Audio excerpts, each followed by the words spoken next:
Cenobite. Unlock the next configuration. 35 years later, we get a reimagination of Clive Barker's classic Hellraiser, with dozens of hours in the makeup chair, blinding prosthetics, and an absurd amount of gel blood. This cast and crew went through their own version of a horror movie behind the scenes. Oh, it's wild. Number 1. Jamie Clayton has a full workday in the makeup chair. The makeup takes 4 hours to do, and about 45 minutes to an hour to remove. It's mostly applying a ton of prosthetics to her face and body, as well as stuffing her into an extremely heavy, tight, and constricting Pinhead suit. If you didn't know she was the one behind the mask, she would be completely unrecognizable. But it's so beautiful. Number 2. Cenobites rarely show mercy. Jamie Clayton and Aoife Hines developed a close friendship on the set of the film, so having to play out a scene where Pinhead brutalizes Aoife's character was particularly hard for Jamie to get through. It was very hard for me because I was like, oh, I really like her. Like, why am I doing this? It was like that with all of her castmates, as she had great camaraderie with all of them. But I became very close with Aoife and with Brandon, and yeah, so it was tough. We're hoping for an extensive release of deleted scenes and bloopers with all of Pinhead's apologies after the cut. Number 3. Jamie really went through it. Not only had she never worn prosthetics before, but she literally couldn't see anything most of the time while she was filming because of the black contacts in her eyes. And she's like, I can't see anything, guys. Like, please help me walk. Also, because the prosthetic suit was so restrictive, she really couldn't walk that well. You'll notice Pinhead stays in one place most of the time, and it was really, really hot. You have to worry about the Cenobites, like, in their costumes so that they don't die from heat exhaustion. Number 4. A lot of different pins were experimented with. In the original movie, they used plastic tubes on the Pinhead prosthetic and placed the pins inside, also known as styrene rods. They ended up doing something similar in the new movie, but they couldn't figure out a way to get the pins to be stable and not move during the performance. It was a long and grueling process. The pearls you see on the tip of the pins were hand-drilled so they could fit on the pins. The pearl-headed pins are a design element that span all of the Cenobite characters. A member of the crew said after they wrapped, he never wanted to look at another pin for the rest of his life. Number 5. Messy and hard to remove. In the original design of the Cenobites, all of them had exposed muscle tissue, but one day, the director, David Bruckner, decided he wanted it to look wet, so they decided to try out some gel blood. It looked really great, so unfortunately that became the thing. They had to reapply it before every scene. The ADs would be screaming, all right, they're on in 10 minutes, blood them up. They had to wash the gel substance off every night, and it made the suits so incredibly sticky. It was a difficult process.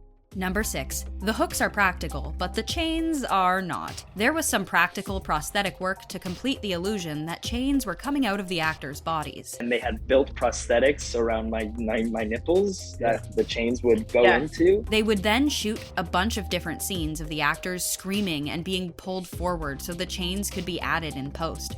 I'm here, the pole's here, it's wrapped around my body and around the pole. Off camera, there would be a group of guys pulling the actor forward so it looked forceful, versus if they were just being pushed forward on their own. Number 7. Also known as the cage, created to capture the Cenobites. The exterior of the mansion is an actual building in Serbia, but the mesh of metal that kept the Cenobites trapped inside and out was created digitally. The entire interior of the mansion was built on a soundstage by the production design team. None of the expensive interiors or pristine marble were actually as expensive as you'd think. It was all wood, that looks like marble and stuff like that. So it was, they did a really good job. Number 8. Jamie scared everyone on set with her stellar performance. Not only did she portray a stunning version of Pinhead while the camera was rolling, but even while they were off, the cast and crew were a little afraid to approach her. David Bruckner even found himself a little creeped out every now and then. I have a wonderful picture of her staying in character while we were setting a shot up just in the labyrinth. She was just standing there with her hand on the wall, completely unrecognizable as Jamie. Everyone was walking on eggshells setting up that shot.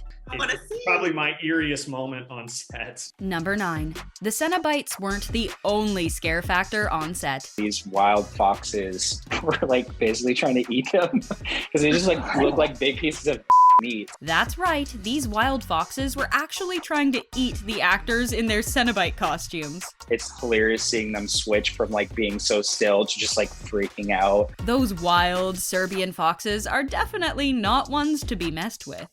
Number 10. Animals seem to be the theme with this cast. While filming the movie, a couple of stray cats wandered onto set, and the cast ended up keeping them and taking care of them in their trailers. What did we name her? Marianne Matza. Marianne ended up being Brandon Flynn's on-set companion, while Odessa Azion found a cat of her own. You had another cat, Odessa. You had Dos Virginia. Number 11. It wouldn't have been so bad if the power didn't go out. There's a scene in the film where Riley turns around to tell Trevor to open the gate. So when Odessa turns around, Drew Starkley is right by the camera, so her eye line is in the correct place. And she's like, to look at me, and her line is do it, and I was like, just right at the camera like.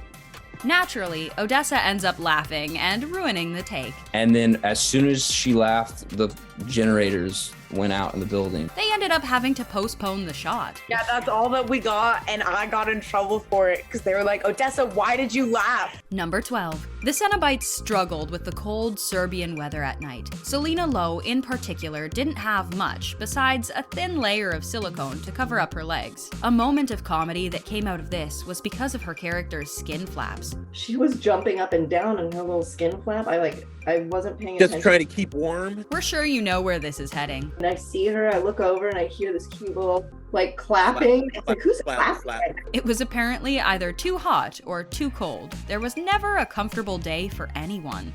Number 13. The design of the box was an integral part of the movie. David Bruckner brought in Martin Emborg, a game designer and concept artist at IO Interactive, known for his work on the Hitman franchise and the sci-fi horror game Echo. What sets this puzzle box apart from the 1987 design is that it's able to transform into different forms, all representative of the human experience. The form language of the box emerged out of a combination of the motif of a labyrinth, a garden, and a circular mechanism.